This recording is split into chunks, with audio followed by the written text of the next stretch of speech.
ladies and gentlemen. My name is Dr. Jon Belkowitz. I'm the Director of R&D at Intelligent Concrete. We specialize in a whole bunch of things concrete related. Today we're focusing on Q&A Wednesday. Is it Wednesday? It is Wednesday. Q&A Wednesday. We've got a question here, ding, from Mr. Viking Dane. He's referring to our Happy Holidays from Intelligent Concrete Vlog 525. Great story time, guys. Great points. I have a question. Does the style of mixer you have an effect on how much unwanted air is being created and put into your concrete? We have a statuary business. I don't know what that is. It was thinking of moving. Statues, I think. Oh, very cool. It was thinking of moving from our barrel mixer to a vertical shaft mixer, which we used to use 20 years ago. We do use air entrainment for frost, but want as minimal large air created pockets as possible. Any thoughts, advice? Thanks.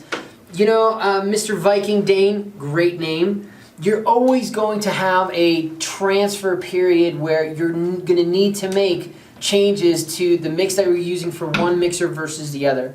I mean, whether we go from a central plant mixer to a dry batch mixer, whether we go from a barrel to a hippo mixer, you're going to need to make adjustments to the mix, because not only do you get a different amount of paste that is either taken away or not taken away, but you have a different type of mixing energy and a different type of folding energy or folding action. So of course, there's going to be a different type of air generation. Now, there's different types of airs out there, and whoever you're getting your admixtures from, they normally want to be a part of that. So if you're buying chemicals from somebody, whether that's, you know, the big color companies, Crizo, BASF, Sika, so on and so forth, let them know that, hey, we're looking to make a change and we need help with our admixture package, and they'll be a part of that, normally step by step, to help you get through that transfer period. But you really shouldn't have that major of a change. Yes, we've seen differences in air dosages, but I've never seen,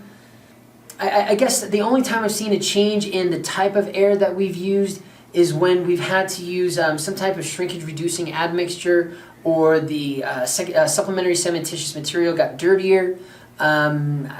Maybe a chemical change in the admixtures, that is.